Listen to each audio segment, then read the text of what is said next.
안녕하세요. 알찬 방송 그리고 밝은 방송 여러분과 함께하는 최후의 오크의 경제 이야기입니다.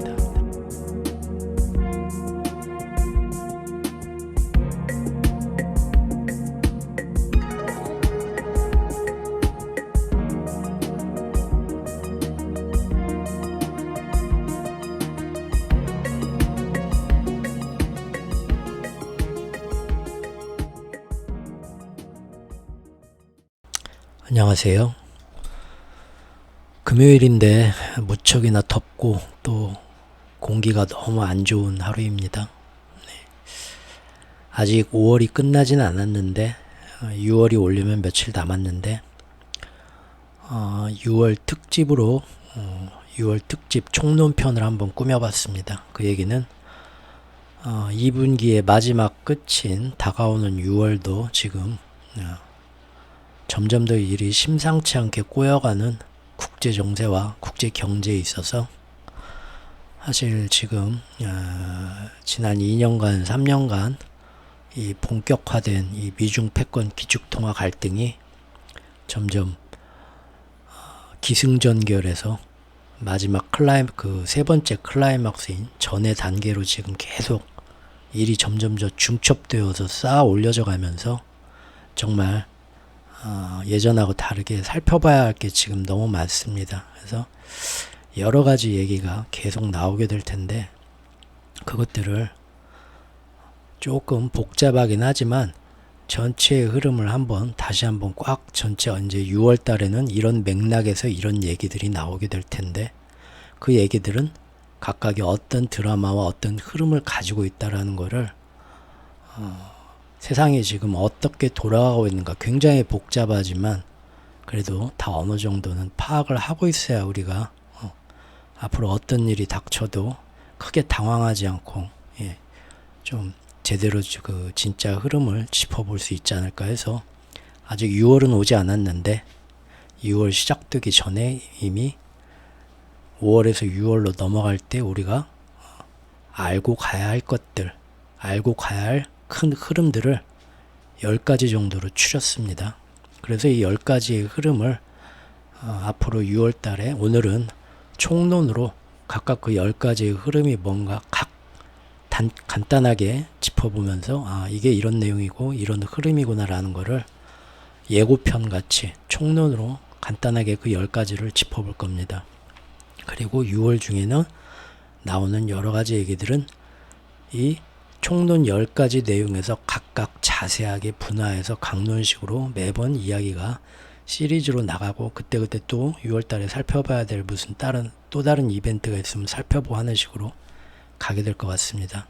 그래서 결론은 2분기 끝 6월달 혹은 이제 6월이 지나면 하반기까지 이어질지도 모르죠. 하지만 지금 그 모든 2년간 3년간 세팅되어 온 모든 그 준비물들 플랜 A부터 플랜 B, 플랜 C까지가 여차하면 지금 모든 게 다 일괄적으로 터져나올 수도 있는 국제정세와 경제의 흐름에서 그런 굉장히 절정에 다다르는 시대의 격동기이기 때문에 각각의 흐름들이 어떤 연관성인가 전체를 또 한번 미리 다 짚어보면서 6월달에 복잡한 일들이 이거저거 다 연관성 없이 갑자기 이런 일들이 사방에서 다 터지고 도대체 이게 뭐지 우왕좌왕할 수가 있는데 조금 복잡하지만 한번 오늘 총론적으로 쫙 지금 전체적으로 어떤 내용들이 어떤 식으로 연관돼서 가는가 큰 흐름을 미리 6월이 오기 전에 예고편식으로 잡고 가는 그런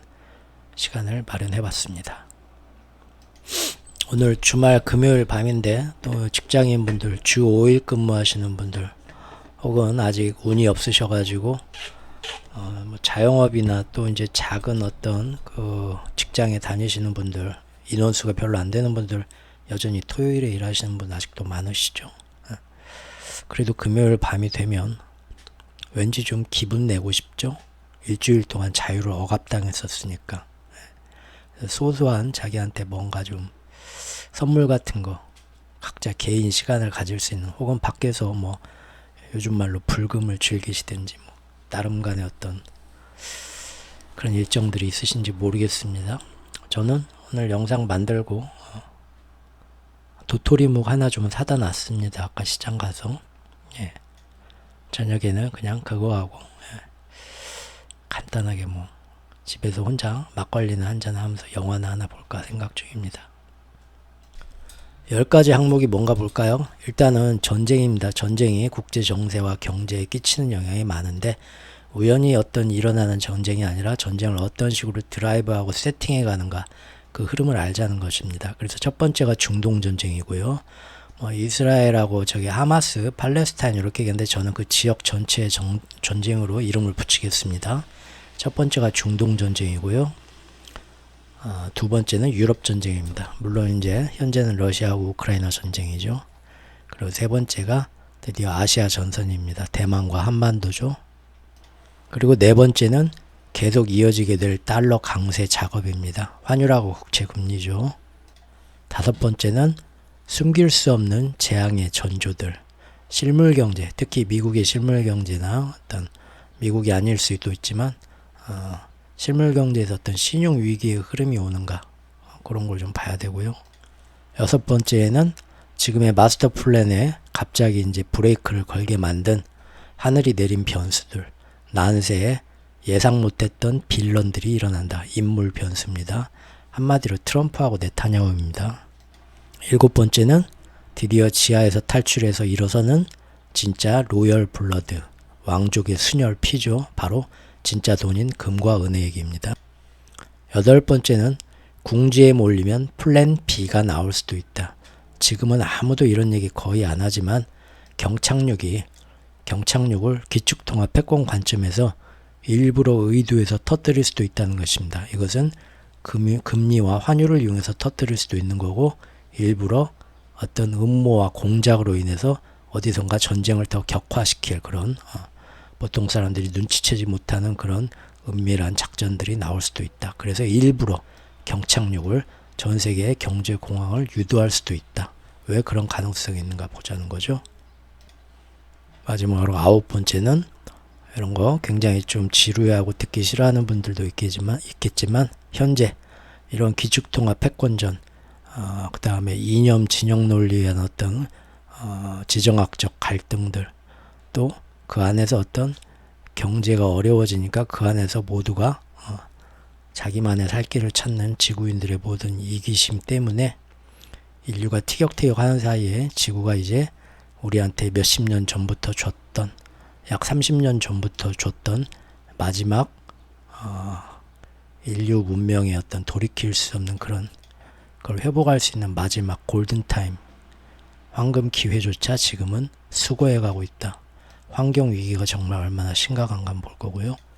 마지막으로 10번째, 지금 사람들의 탐욕 때문에, 또 이 자본주의의 잘못된 이 호객꾼들 때문에 미성숙한 상태인데 예정보다도 너무 일찍 데뷔시켜버린, 그래서 지금 사방에서 돈이 몰리면서 어설픈 애들을 억지로 밀어붙이고 국가 간의 경쟁력을 심화시키면서 오히려 순작용보다는 부작용이 더 커지려고 하는 어설픈 인공지능이 지금 이 모든 사태를 어떻게 더 악화시키는가, 대충 10가지를 볼 건데 앞으로 나오는 모든 내용들은 이 10가지에서 나올 겁니다. 이 10가지가 어떤 식으로 서로 지금 연관이 돼 있고 또 대충 어떤 내용인가 어느 정도 좀 우리가 알고는 가야 다음번에 모든 나오는 일에 대해서 저건 무슨 의미인가 하고 여기 가서 이 사람 얘기 듣고 저 사람 저기 가서 저 사람 얘기 듣고 막 그때그때 마치 벼락 공부하듯이 그러잖아요. 평소에 예습 복습 열심히 하신 분들은 지금 이거 안 듣고 있겠죠. 학교 다닐 때 예습 복습 정말 필요한데 한 적이 없죠, 여러분들? 예, 저도 그렇습니다. 나이 드니까 이제 점점 하게 되더라고요. 모든 인생사에 있어서. 모든 예습 복습을 하고 디테일이 되고 세상 일이 흘러가는 드라마의 앞뒤 사정을 어느 정도 알고 있으면 어떤 새로운 일이 터져도 거기에 대해서 이미 어느 정도 관측, 예측 범위 안에서 일들이 어떤 변동이 생기고 이것이 앞으로 어떤 또 영향을 미치겠구나 어느 정도 이게 감당이 됩니다. 근데 그러지 않고 항상 뭔 일 터졌을 때 짧게 그 현상에 대해서만 남들이 하는 얘기 들어서 대충 들어서 자기가 종합해서 이게 맞다고 가슴속에 품고 가고, 또 모르고 가다 뭔 일 터지면 또 하고 하면은 자기 딴에는 자기가 아무리 공부 잘하고 사회적 지위와 명망이 있고 명문대를 나온 똑똑한 사람인 것 같지만 결국은 조금 더 교묘하게 선동당할 뿐입니다. 세상에. 그러죠? 예.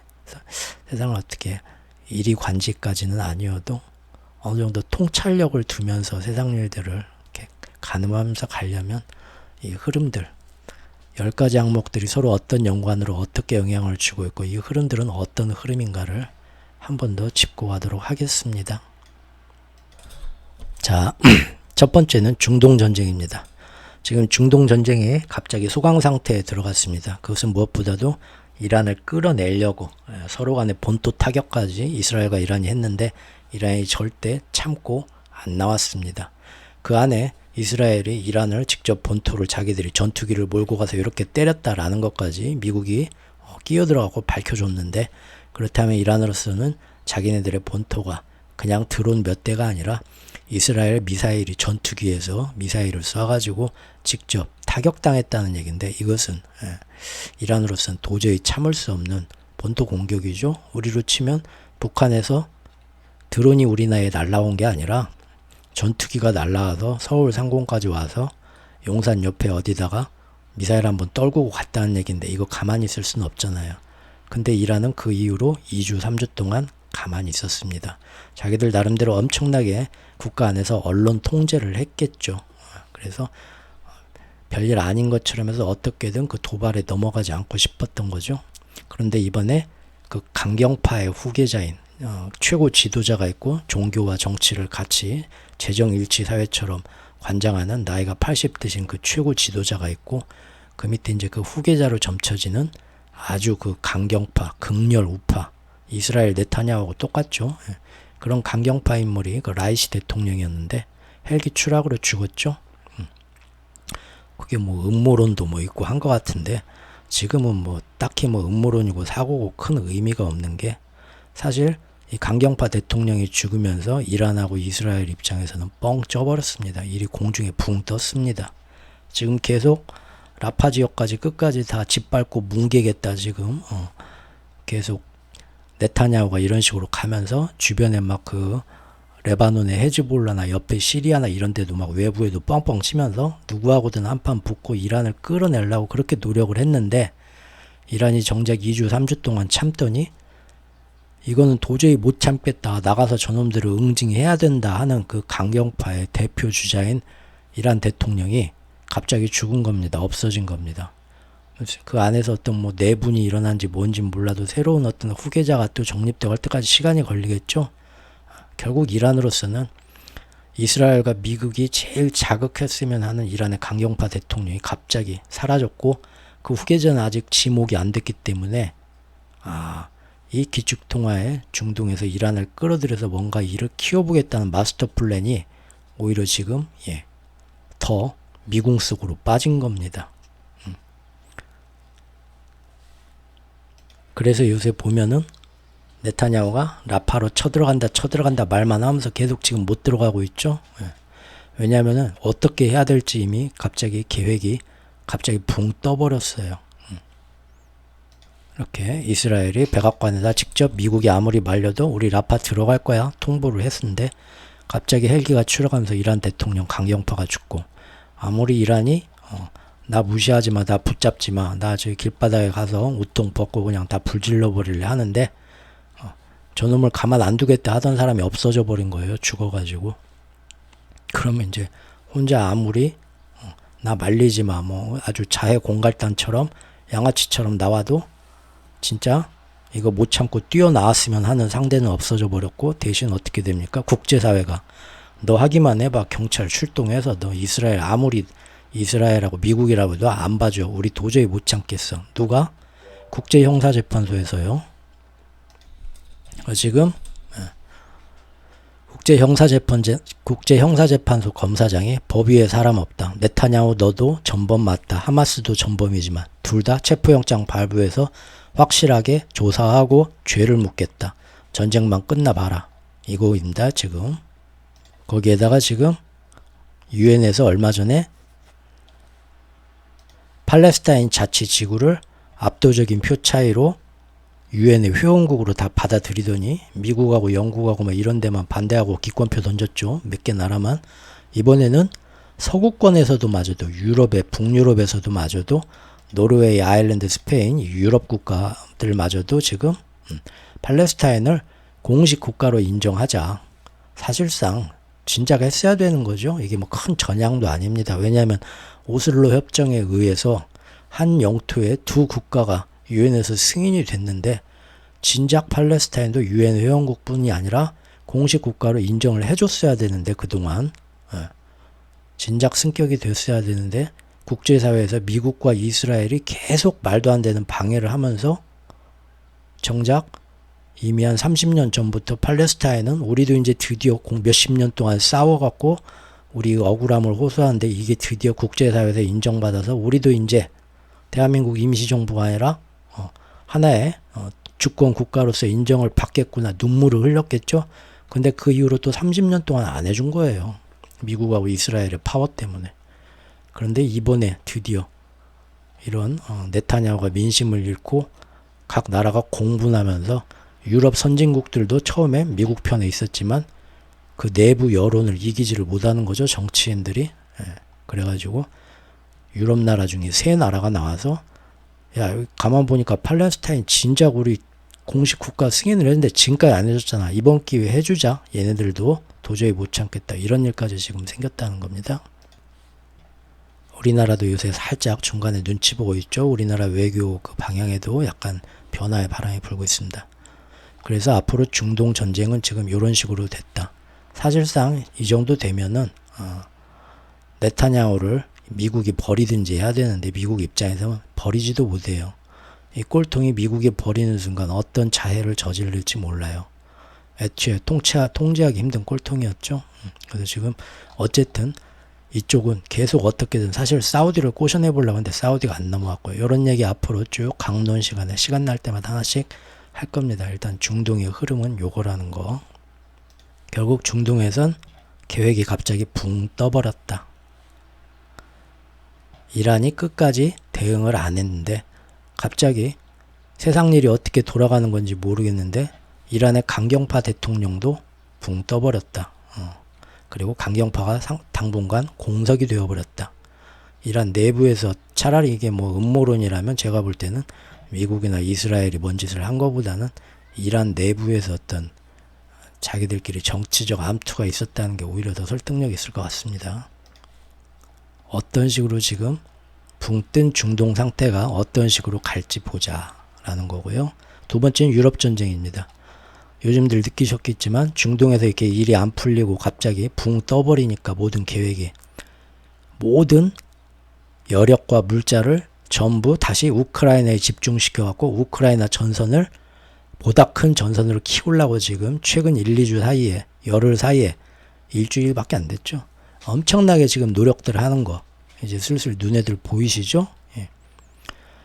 뭐가 있었냐면 지난 일주일 사이에 영국하고 미국이 나서가지고 우크라이나가 선제적으로 영국하고 미국이 진 장거리 타격 무기로 러시아 본토 타격하는 걸 사실상 허용을 해줬습니다. 먼저 국제사회 눈치를 보면서 야 오죽하면 쟤네들이 저러겠냐. 얼마나 저 안 됐어. 봐봐 얼마나 억울해. 아유 나는 차마 이제 쟤네한테는 우리 무기 가지고 장거리 러시아 본토 공격은 절대 하지 말라고 했는데 이제는 나 차마 못 말리겠다. 아유, 나도 몰라. 내가 오죽하면 이러겠어. 내 마음이 안 좋아. 하고 현재적으로 그런 포지션을 취했죠.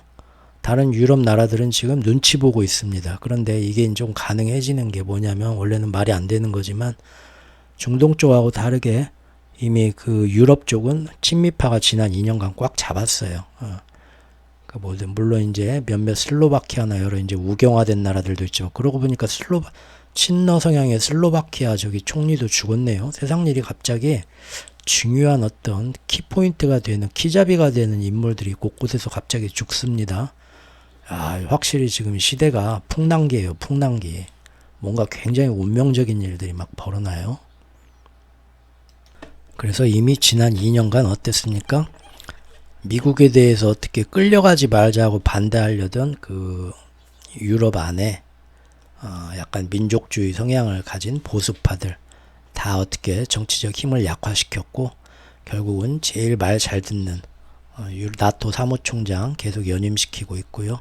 영국에서도 스낙 총리 다시 들어왔고 뭐 이렇게 해가지고 사실상 지금 유럽은 미국이 대부분 꽉 잡았습니다. 라가르드부터 해가지고 경제수장까지 해가지고 오직 하나 지금 왕따 시켰는데 그래도 미국의 끝까지 혼자 반항하고 있는 프랑스 마크롱밖에 없습니다. 지금 지난 2년간 스웨덴을 비롯해서 유럽의 모든 중립국들을 다 중립에서 벗어나고 미국 편 들게 만들고 전부 러시아하고 딱 붙어 있어갖고 중립을 시켰던 그 인접국 나라도 전부 나토 가입을 완료시켰죠. 작년까지. 예, 이를 끝마쳤습니다.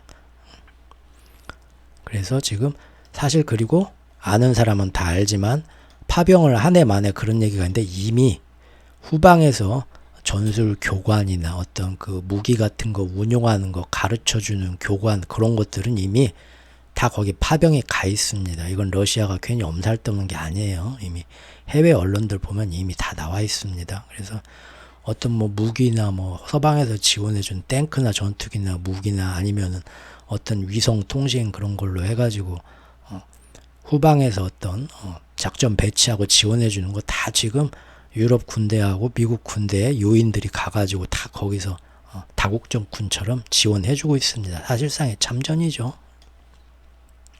이미 돼 있는 거고요.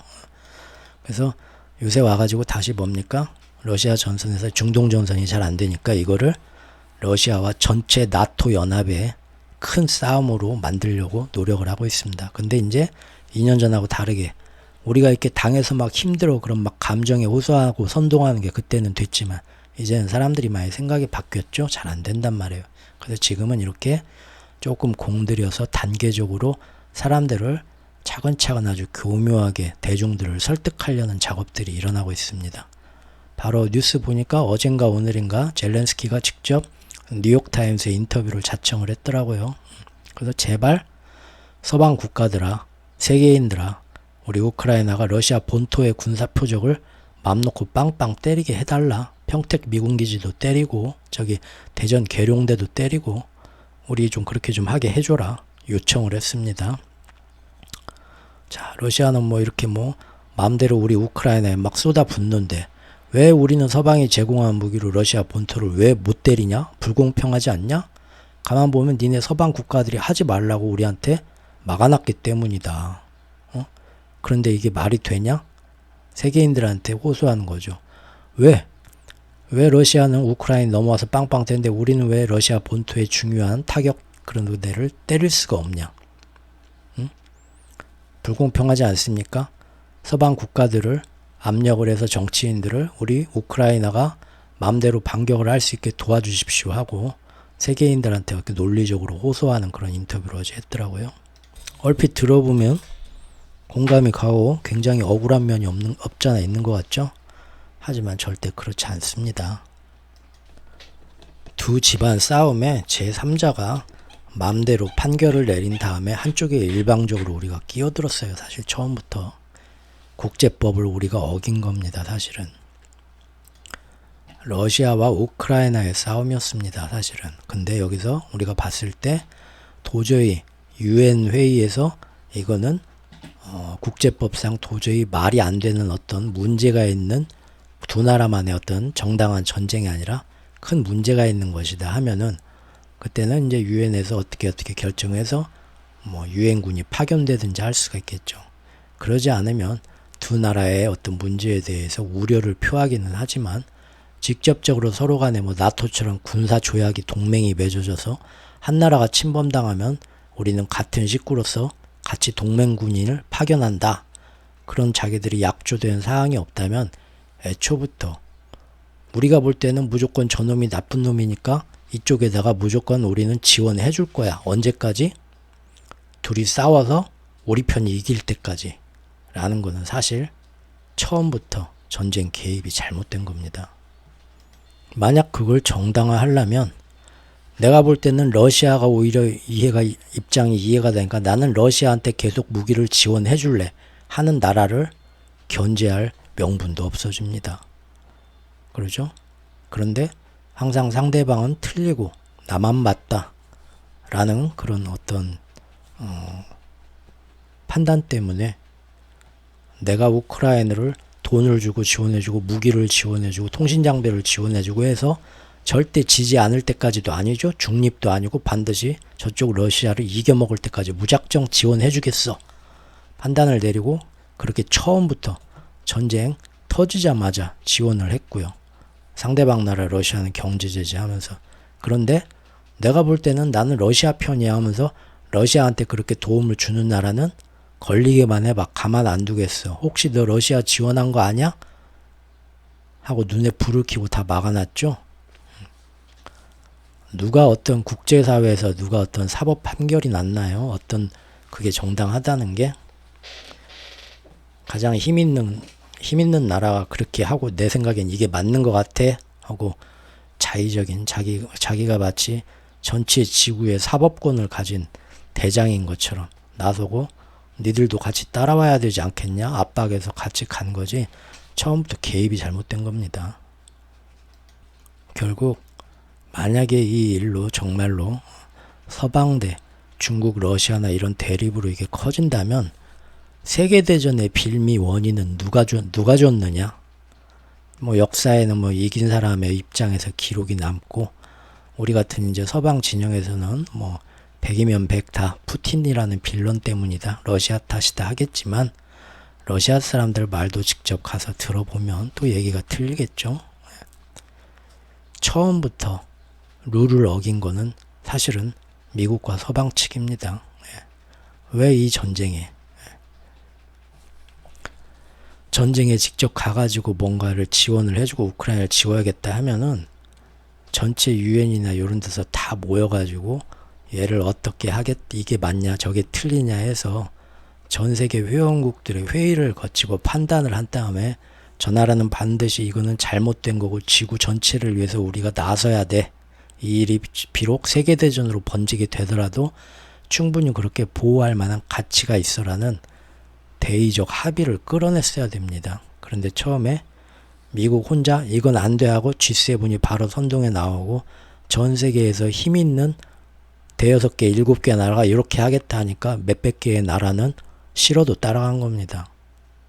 이게 지금 맞아? 정당한 합당한 절차를 밟지도 않았고 그게 이제 자기들도 걸리니까 이걸로 인해서 일이 커지게 되고 세계대전으로 번지게 더 큰 전쟁으로 번지게 되면 가만 보니까 왜 처음부터 정당한 절차나 판결도 없이 왜 갑자기 미국이랑 선진국 몇 개가 지들 맘대로 이렇게 하겠다고 자의적으로 해가지고 일을 이렇게 더 키웠지? 그런 비난을 얼마든지 받을 수도 있겠죠. 국제사회에서. 그러니까 처음부터 무기는 지원해주되 멀리 못 날아가는 거, 짧은 거 그런 식으로 핑계대면서 일이 더 커지면은 괜히 우리가 준 무기 때문에 전쟁이 더 커졌네. 그런 비난을 피하려고 자기들도 찔리는 거죠. 그랬던 거죠. 근데 이제 2년, 3년째 접어들면서 이제 그것도 얼마나 억울하냐, 답답하겠냐 하는 겁니다. 우크라이나한테 무기나 군사 지원 안 해주고 모든 걸 니들끼리 알아서 해결해봐라 했으면 우크라이나가 러시아 본토 자기들 무기들로 때려도 상관없습니다. 지들도 뭐 열받아서 그런다는데 뭐 그러면 진짜 그럴 수 있지 하죠. 하지만 지금은 그 상황이 아니라는 겁니다. 전쟁을 일단 하게 되면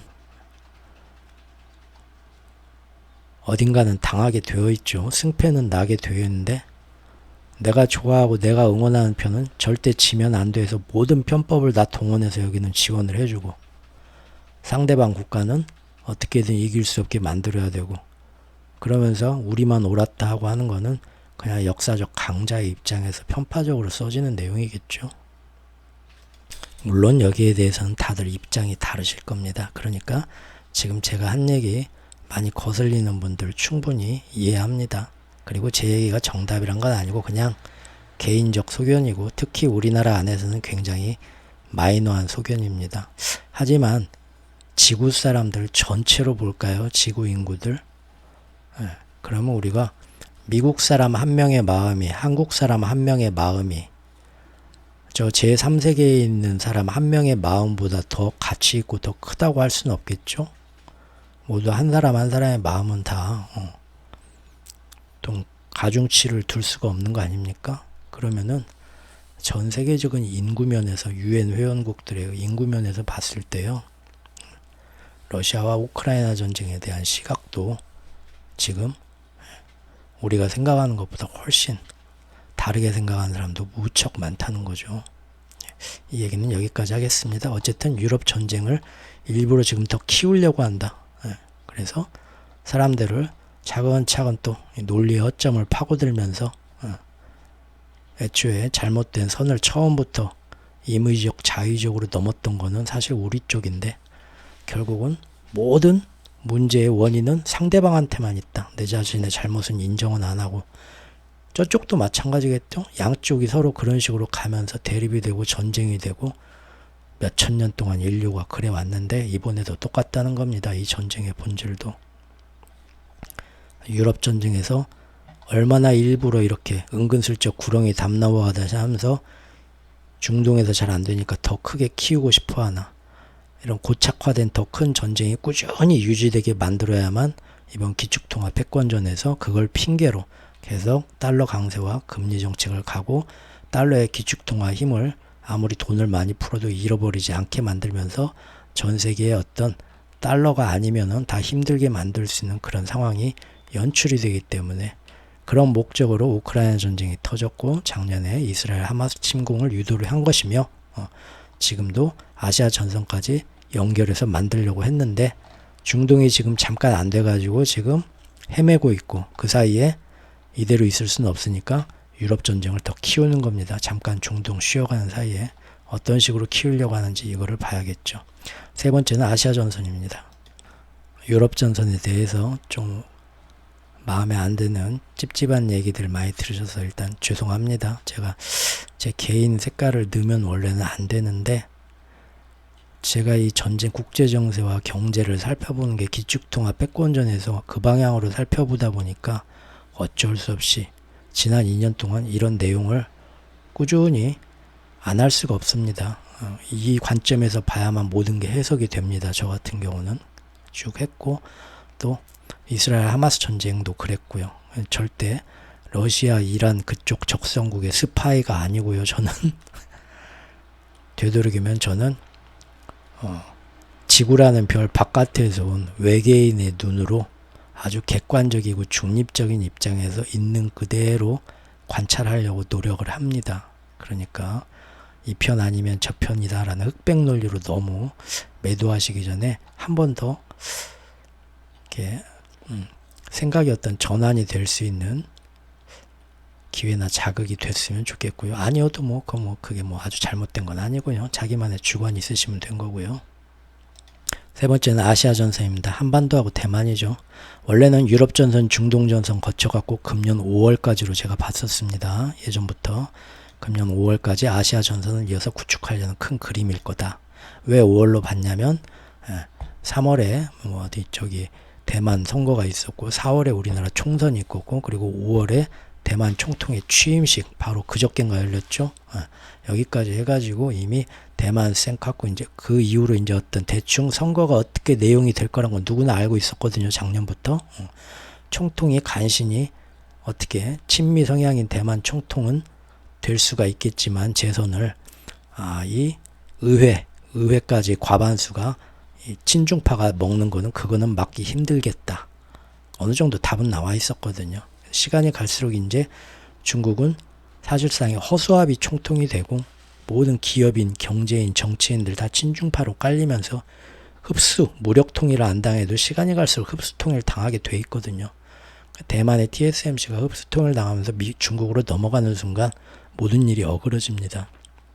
그 전에 차라리 전쟁을 터뜨려 가지고 사실 할 수 있는 건 최대한 그 대만의 모든 기술, 최신 어떤 공정, 생산 라인을 미국, 유럽, 일본으로 다 빼고요.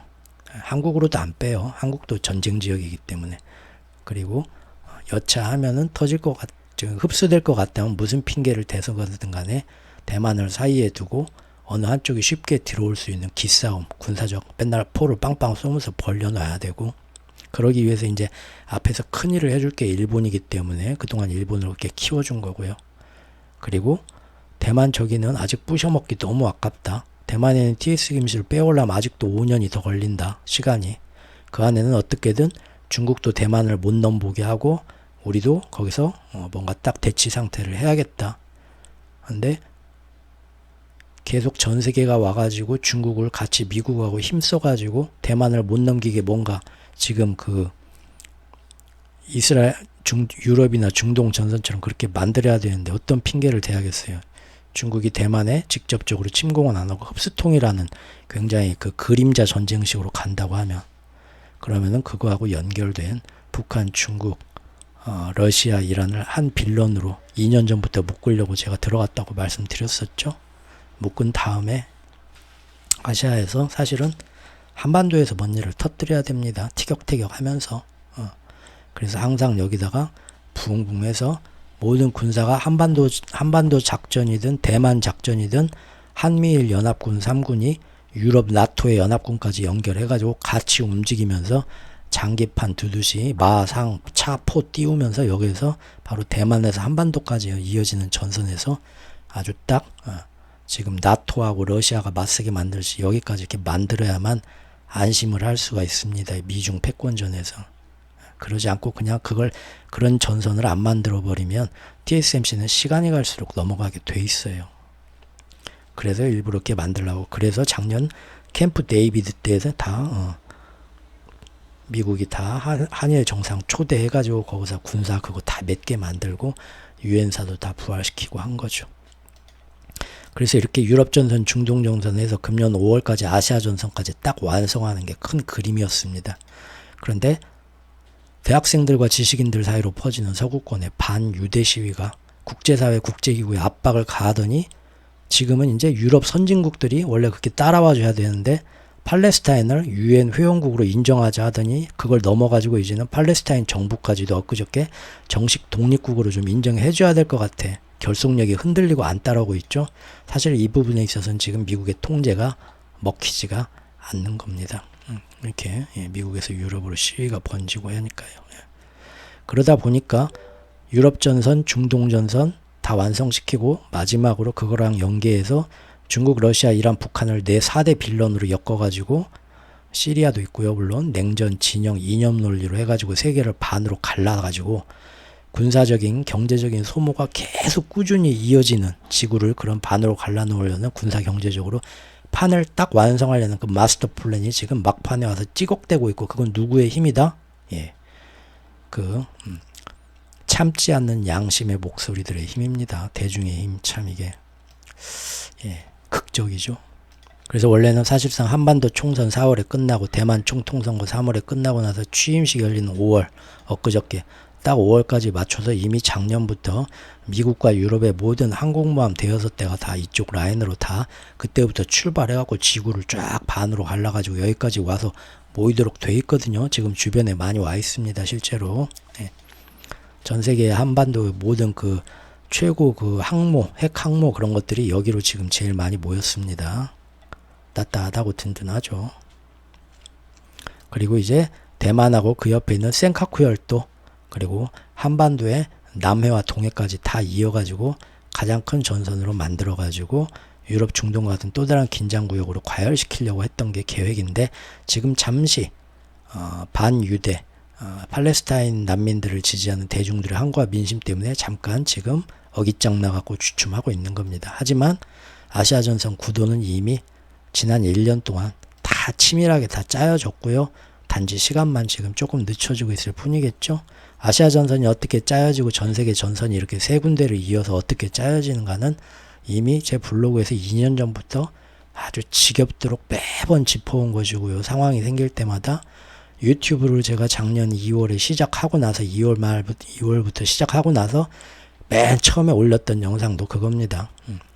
2023년에 또 다른 전쟁의 위협이 있는데 대만이냐 중동이냐, 어디부터 먼저 만들 거냐. 결국은 중동부터 만들었죠. 작년 9월에도 2024년 선거판을 기점으로 해가지고 아시아 전쟁의 초석을 만들어 놓을 거다 했던 거고요. 그리고 간혹 이제 제 영상을 보고 어떤 부분 뭐 비트코인은 뭐가 어떠냐, 아니면 뭐 저기 전쟁 한반도는 어떠냐, 뭐 부동산은 어떻게 보느냐, 뭐 다음에 그 영상 만들어 달라 하시는데요. 역순으로 쫙 찾아가면 지금까지 만든 영상에 다 있습니다. 왜냐면 그때그때 하나의 일면만 다루는 게 아니라 지금 말씀드린 것처럼 저는 항상 큰 흐름으로 모든 스토리를 다 엮어서 오기 때문에 그 전에 쭉 다룬 것이 보면은 몇 달 전에 만든 영상이어도 보시면 지금 얘기입니다. 몇 달 전치를 면해서 그때까지의 내용을 다 엮어가지고 앞으로 이런 방향으로 가는 것 같다 하고 봤는데, 그 이후로 새로운 어떤 영상이 관련 영상이 안 나왔으면 그때 봤던 그 내용대로 지금 그대로 가고 있으니까 별말 없고 다른 거 보는 겁니다.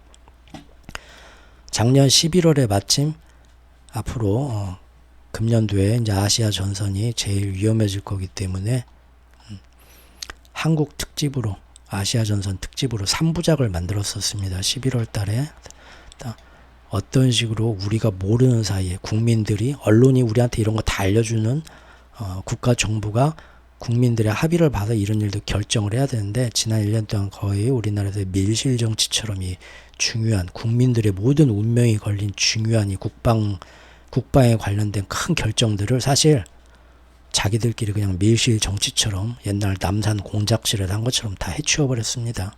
한미일 서로 딱딱 정상끼리만 만나서. 그리고 언론이 이게 도대체 어떤 내용인지 자세히 짚어주지는 능력도 없어갖고 그냥 넘어갔습니다. 저는 이제 다 짚었거든요. 그래서 그때 작년 12월에 마지막 3부작을 했었죠. 한국에 대해서. 일부가 우크라이나 전쟁이 이스라엘 전쟁을 거쳐 한반도와 대만까지 이르게 될 거다. 그래서 총선하고 한반도 어떤 위험. 네. 이게 2부죠. 그리고 마지막으로 시리즈의 3편이 사람들이 언론에 거의 중요하게 다룬 언론이 몇 개 없어서 기사 몇 개밖에 안 나오고 어물쩍 넘어갔는데, 정말 우리나라의 운명이 걸린 건데, 10수년 동안 쉬고 있던 6.25 때 참전했던 유엔사 모임을 다시 살려놨습니다. 무덤에서 부활시켰습니다. 미국이 시킨 대로.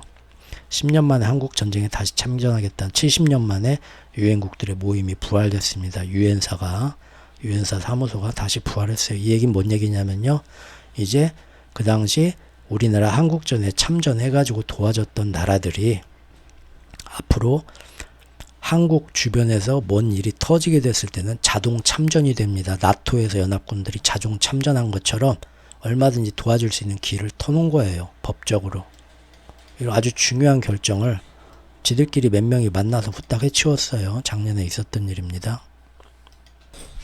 지금 유럽에서 이 우크라이나 전쟁 요거 하나 가지고 지금 지난 2년 동안 어떻게 끌고는 왔지만, 나토에 어떻게든 중립국들 다 가입시켜갖고 지금 한마음 한뜻으로 우크라이나를 미국이랑 같이 지원하는데 만드는데 2년 동안 참 힘들었거든요. 미국 입장에서 굉장히 힘들었습니다.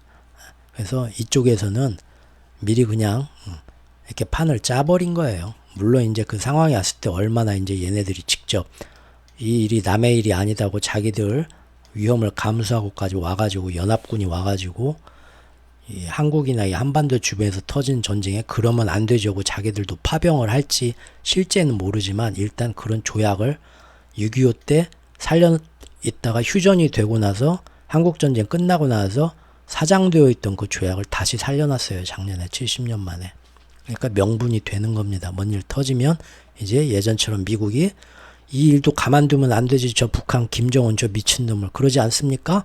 다 같이 가서 뭔가 도와줍시다 하기 전에 이미 간단하게 이거 걸고 넘어지면, 계약서 걸고 넘어지면서 갑시다 하면서 이 일을 더 큰 세계판으로 키울 수 있는 판을 짜놓은 겁니다.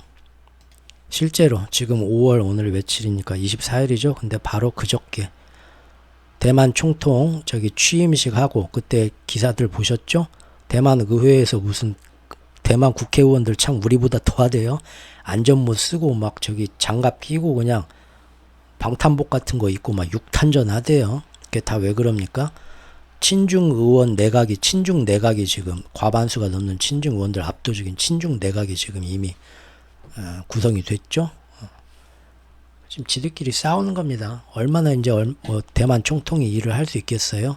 수많은 그 대만에 있는 친중 경제인들과 대만 국민들도 굉장히 친중적인 성향도 많고요. 정치인들과 얼마나 기술 유출은 이제 얼마나 시간이 갈수록 TSMC 기술 유출은 자연스럽게 빠져나갑니다. 중국으로.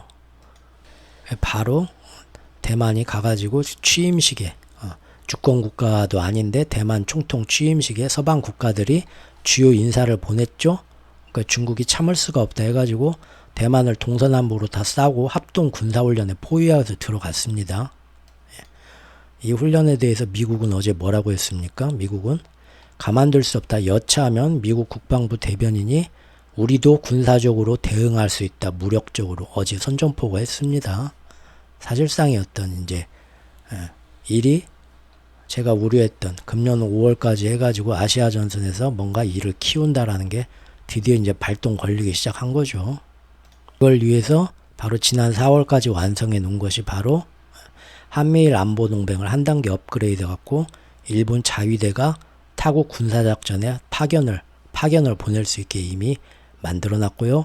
인도태평양 산하에 지금 새로운 그 사령부를 해가지고 우리 한미 연합군 그 미군 기지에 요것만 주요 세력인데 이제 그거보다 더 미국과 일본의 이 주둔 기지가 더 지금 파워가 세지려고 하고요.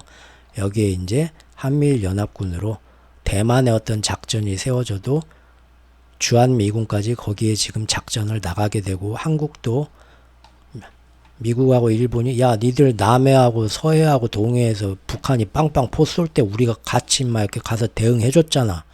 근데 지금 대만에 뭐 문제 있어서 우리 나간데 네가 안 따라온다고? 말이 돼? 근데 이미 캠프 데이비드부터 금년 4월까지 군사조약도 다 맺었습니다. 우리는 미국이 주도하는 대로 전화해서 저기 그 대만 앞바다에 나 지금 거기까지 오늘 밤부터 배 타고 가면 좀 시간 걸리니까 거기 일본 오키나와 기지 일본 애들하고 한국 니네하고 해서 미리 그 앞에 대만하고 뭐 저기 그 전선 앞에 좀 가서 대기해. 내일 낮에 내가 12시까지 갈게. 가서 대기해야 됩니다. 남의 나라 전쟁 때 끌려다니게 될 거라고 제가 말씀드렸었죠. 2년 전부터. 이렇게 된 겁니다. 슬슬. 그리고 요즘 와서 오는 게 뭡니까? 한반도에 만약 전쟁이 터져도 뭐 국지전이겠죠. 전면전 아니고 그런다 하더라도 한국에 해구산 안 준다. 이제 오리발 내밀기 시작하고 있죠. 언제는 한미일 이렇게 연합으로 우리가 해가지고 일본 자위대 인정해주고 습격시켜주고 다 하는 이유가 뭐냐? 다 니네 한국 도와주려고 하는 거다. 북한이 핵 도발할 때 우리가 미리 미국 일본이 다 우리가 북한에서 핵이 어디서 지금 개발되고 어디로 뭐 준비하는가 다 파악해서 니네한테 알려줄 거고 우리가 같이 가서 다 도발 일어나기 전에 막아줄 거고 핵 항공모함 핵 잠수함 B-29 핵 폭격기 봐라 얼마나 든든하냐. 우리 막 되게 좋아했었죠. 니들 걱정하지 마라. 우리가 다 핵 우산으로 너희들을 보호해 줄 테니까. 처음에 분명히 그랬단 말이에요. 작년까지. 근데 이제 와서 핵 우산 안 준다고 합니다. 이거는 트럼프만 한 말이 아니라 지금의 바이든 밑에 있는 군사 그쪽 사람들도 자꾸 이런 얘기를 몇 달 전부터 꺼내고 있습니다. 보이스 오브 코리아 같은 거 보면 미국 워싱턴에서 날마다 이 문제를 군사 전문가 국방부 대변인이 나와서 맨날 하고 있었어요. 우리나라는 크게 안 다뤘지만. 근데 왜 갑자기 미국이 마음이 바뀌었냐? 이거를 우리가 아이고 드디어 우리 그 자체 핵무기 개발을 해줄 수 있는 길을 열어주는 건가? 전화위복이네. 좋게 생각할 수도 있겠죠. 자체 핵무장을 하게 되면 지구 전체를 위해서는 안 좋지만 우리나라만 보면 자체 어떤 생존력은 조금 높아질 수 있겠죠. 사실 뭐 좋은 방향은 아닌데 최후의 차선책이라면 뭐 어쩔 수 없기도 할 것 같습니다. 근데 왜 갑자기 이런 우리를 핵으로 안 보호해 준다는 거냐? 그 이유는 알고 계시죠? 이미 보니까 북한의 그 장거리 탄도 이 미사일 기술이 그전에는 허접했어요. 근데 지금 보니까 충분히 태평양 건너서 미국까지 오겠다. 미국이 인정한 겁니다. 그 기술을. 그래서 지금 아무리 북한에 대해서 뭔가 막 미국이 나서가지고 뭘 한다. 그러면은 핵미사일 예전에도 말씀드렸죠. 아무리 뭐 요격을 한다고 해도 동시에 핵이 있는지 없는지 모르지만 동시에 10발, 20발 띄운다고 제가 말씀드렸잖아요. 그러면 그 중에 어떤 게 진짜인지 모르지만 요격을 다 했는데 요격 하나만 놓쳐도 그때는 타격이 어마어마합니다. 핵이 떨어지면. 그래서 그런 위험을 감수를 안 하겠다고 미국이 선언을 한 거예요. 왜 북한과 한반도의 문제인데 우리가 끼어들어서 해구산을 해주겠다 얘기를 해가지고 북한에서 핵을 그러면 안 되죠. 미국 쪽에다 핵미사일을 한꺼번에 몇십 개를 빵 가가지고 대서양을 대륙간 탄도미사일을 띄웠을 때 그 중에 하나라도 잘못해서 떨어지면 어떻게 되냐. 우리가 그런 남의 나라 전쟁에 우리가 위험을 감수해야 되냐? 그럴 수는 없다라고 미국에서 여론이 몇 달 전부터 정해진 거고 미국 정부가 그런 식으로 여론을 만들었습니다. 그래서 차라리 지금부터 북한에 얘기를 한 거예요. 우리는 너네를 이렇게 제재를 하고 우리가 대한민국하고 붙어서 니네를 견제를 하겠지만 서로 간에 북한하고 미국끼리는 서로 핵 날리지 말자 그 얘기입니다. 막말로 우리가 핵 날리면 북한 니네도 쑥대밭 되는 거고 그게 싫어서 이제 북한 니네도 우리한테 핵 날리면 그 중에 하나만 우리가 요격 못해도 우리도 큰 피해를 보니까 서로 간에 데드라인은 넘지 말자. 자, 우리 아무리 미워도 미국하고 북한 우리끼리는 핵 안 날리는 거야. 지금 그렇게 얘기가 가는 거거든요. 그리고 이제 뭡니까? 남한에는 북한이 뭐 우리랑 정식으로 군사력으로 붙으면 게임이 되겠어요? 걔네가 유일하게 우리보다 우위로 들고 있는 핵 아니에요, 핵. 그러니까 남한하고 뭐 붙기나 뭐가 잘못되면 핵을 날리고 싶겠죠? 그러니까 잠깐만요. 니네 미국이 그런 식으로 나오면 가만 보니까 이제까지 싸우면 니네가 다 붙였잖아. 옆에서 몇 년 전부터 우리 보호해주겠다고 와가지고 막 바람 넣어가지고 사이 더 안 좋게 만들어가지고 더 뻥뻥 터지게 만들고 도와준답시고 막 핵잠수하면 핵무기 날마다 띄우니까 막 저놈들도 막 지지 않겠다고 날마다 동해 남해 서해 지금까지 몇십 발을 지금 1년 넘게 계속 남북 역사 간에 이렇게 1년 동안 서로 많은 그 미사일을 날린 적이 없어. 안 그래요? 그렇게 다 만들고 이제 그러니까 그렇게 해서 자꾸 북한하고 뭐 러시아하고 한 편이다 묶어버렸잖아요. 묶으니까 결국은 지들끼리 푸틴하고 김정은하고 만났잖아. 처음엔 눈치 보면서 지들도 거리를 뒀다가 하도 묶고 서로 이제 니들끼리만 살아라 왕따 시키니까. 그래가지고 군사위상이랑 그런 거 다 무기랑 지원해주고 식량이랑 위성기술이랑 다 지원받고 하면서 갑자기 1년 사이에 북한의 대포동이나 뭐 이런 대륙간 탄도 위성 굉장히 초보 수준 초등학교 수준이다 우습다 했던 게 1년 만에 갑자기 기술이 일취월장 해가지고 이제는 미국 니네도 야 이거 가만 보니까 미국까지 날라와 틀림없이 날라오겠네 그렇게 된 거 아냐. 이거 지금 일의 순서 원인을 따지자면 어디하고 비슷합니까? 처음에 말씀드린 우크라이나 전쟁하고 비슷하죠? 애초에 일의 원인을 차곡차곡 밟고 가면. 하지만 절대 아무도 인정 안 할 거고 지금 이 얘기를 들으시는 분들도 대부분 인정 안 할 거고 우리나라 국민들 대부분은 거기까지 생각 안 할 겁니다. 항상 나는 잘못이 없고 우리 편은 잘못이 없고 상대방의 입장보다는 모든 거는 저놈들이 무조건 잘못이고 저놈들을 다 밟아놔야 일이 끝난다는 모두 그런 생각으로 지금 어떻게든 그런 환경 속에서 자랐고 그런 얘기를 들으면서 자랐고 그런 사회 분위기 속에서 자랐고 그걸 의심하고 한 번 더 생각해 보려는 생각도 못했고 그런 얘기해서 어디 갔다가 유튜브에서 노란 딱지나 먹고 빨갱이란 소리나 듣고 국가에서 어디 조사나 나오고 하니까요. 뭐 좋습니다. 그렇게 해서 별일만 안 일어나면 근데 그렇게 해서 둘 다 크게 다치는 방향으로 계속 가는 게 점점 눈에 보이듯이 뻔한데도 계속 그 방향으로 고집하는 게 옳을까요? 남자분들 중에 굉장히 가부장적 성향이 강하고 자기 어떤 주관이 뚜렷하신 분들 남성적으로 멋있게 보일지 몰라도 그런 것 때문에 자식들하고 많이 부딪히게 되죠. 당연히 어떤 영혼을 가진 개체든 간에 자신의 자유를 제한하는 사람하고는 부딪히게 돼 있습니다. 그런데 겉으로는 너 잘되라고 하는 거다라고 하지만 자식이라는 이유로 그 영혼의 자유를 자꾸 제한하고 압박을 하면 결국은 개나 고양이 반려동물을 키워봐도 그런 식으로 압박을 하면 얘네들이 이상행동을 보입니다. 동물들도 히스테릭한 이상행동을. 사람은 오죽하겠어요? 그러면은 분명히 좋은 아버지고 밖에 나가면 좋은 남자, 좋은 아빠고 얘도 밖에 나가면 좋은 학생이고 좋은 아들인데 둘이 세월이 갈수록 가를 수 없는 깊은 골이 생기죠. 그래서 성인이 되고 나서도 얼굴 안 보고 사는 가정이 아주 많습니다. 동양이고 서양이고. 심지어 명절 때마다 심심치 않게 존속 살인도 일어나죠. 예. 그게 왜 그러겠습니까? 나만 끝까지 맞고 내가 하는 게 다 옳고 모든 잘못된 원인은 네가 있으니까 네가 변하기 전에는 해결책은 네가 변하는 수밖에 없다 내 말을 듣고 서로 고집하면서 그렇게 된 겁니다.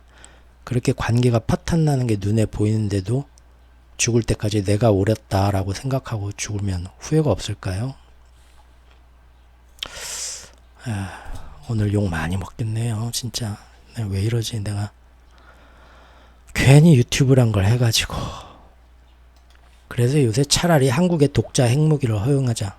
일은 다 키워놓고 불은 실적 그냥 불쏘시개 갖고 와가지고 엄청나게 지금 키워놓고 처음에는 도와주겠다고 니들 이러다 큰일 난데 너 쟤한테 다치면 어떡해 별일도 아닌데 와가지고 이렇게 불 키우더니 이제는 양쪽에다 칼자루 쥐어놓고 야야 이거 나 불 뜨거워서 나 여기 못 있겠다 네가 알아서 싸워 하고 칼 한 자루 주겠다 이거죠.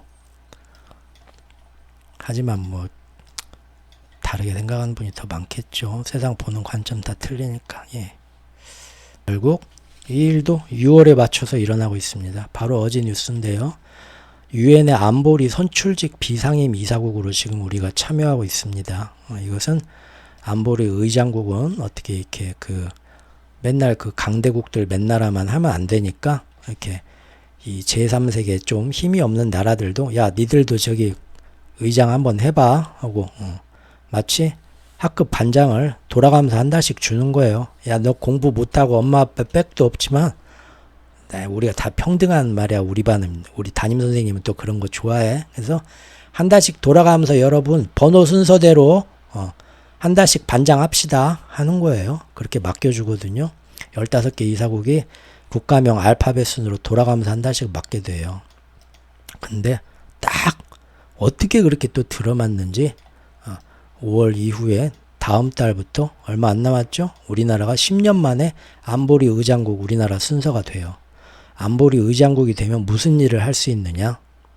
안보리 공식 회의와 비공식 협의 등 모든 회의를 주최하면서 안보리 대표하는 권한을 갖는데요. 자기들이 필요하다 싶은 회의를 소집할 수가 있습니다. 언제든지 그런 능력이 있어요. 즉 우리가 6월이 되면 우리가 안보리 회의를 우리 대한민국이 소집할 수 있다는 겁니다. 예. 어떤 걸로? 여기 벌써 지금 우리나라 황 대사님께서 취임 소감을 말씀하시죠. 북한의 도발에 대응해서 필요하다 생각되면 언제든 우리는 안보리 회의를 소집하겠다. 북한이 굉장히 위협적인 일들을 하고 있기 때문에 언제든 도발 가능성이 있다고 보고 필요하면 안보리 회의 소집하겠다 이거예요. 실제 우리가 하겠습니까? 미국이 하라고 시키면 하는 거죠. 뒤에서 전화 오면. 안보리 회의 소집하고 북한이든 대만이든 어디선가 일을 터뜨릴 필요가 있겠다 하면은 뭘 하자 하면 다 모이는 거고 세계가 집중하는 겁니다. 그리고 만에 하나 국지전이 떼댕 도발하면 안보리에서 뜨뜻미지근해도 유엔사 참전 국가들 일단 생각 없이 여기 지금 카톡이 단체방이 예전에 몇십 년 전에 동창회 하느라고 여기 동창들이 다 모여 있거든요. 근데 맨날 여기 지금 다 죽은 방이야. 참여자가 몇십 명 있긴 한데 카톡에서 대화는 없어요. 맨날 대화는 없어. 가끔 가다가 이제 회장 부회장이 꽃사진이나 하나씩 올리고 어디가 봄놀이 가서 그랬는데 이제 여기 카톡 회원들 다 살아난다는 거예요. 유엔 안보리 이사회에서 북한에 대해서 긴급 소집 우리나라가 6월 달에 하고 미국이 시키면 그리고 거기에서 뭔 일 터졌을 때도 유엔사 회원들 다 비상연락망 돌려서 내일 아침까지 어디로 다 오십시오. 역전 앞으로 와야 돼요. 이처럼 이미 세팅 끝내놨다 이겁니다. 자, 오늘 그 예고편 총론 1부에서는 대략적으로 앞으로 10가지 내용을 어떻게 봐야 되는가고 그 중에 앞에 3가지 바로 국제 정세에서 전쟁의 흐름이 어떤 식으로 가고 있고 우리가 그걸 어떻게 봐야 되나를 봤습니다. 다만 그 와중에 제가 기축통합 패권전에서 이런 모든 전쟁들을 우연이 아닌 하나의 일관된 세력들이 자기들 목적대로 드라이빙하는 관점에서 지금까지 파악을 해왔고 또 그 흐름을 다시 한번 재차 설명하다 보니까 어떤 이 전쟁을 그냥 맹목적인 자유진영과 우리보다 훨씬 나쁜 공산진영, 사회진영과의 어떤 선악의 대결 구도로만 보시는 분들은 상당히 지금 마음이 불편한 얘기일 수도 있었겠다 생각이 들고요. 그 점에 대해서는 사과를 드립니다. 하지만 제가 분명히 상대방이 뭐 좋다 나쁘다 그런 걸 떠나서 전체 기축통합 패권 세력, 기득권을 놓지 않으려는 사람들을 실제보다 더 과장해서 어떻게 선동해서 적절한 판단을 못 내리고 아까 그 아버지와 아들의 비유처럼 극단으로 어떻게 몰고 가려고 하는가. 그 와중에 그것이 세계 경제에 어떤 영향을 미치는가를 보기 위해서는 꼭 있는 그대로 제3자 입장에서 관찰한 내용을 들려드릴 수밖에 없었다는 점, 사과 말씀과 함께 조금 될지 안 될지는 모르겠지만 양해 말씀도 좀 드리겠습니다. 그럼 다음 편에서 뵙겠습니다. 감사합니다.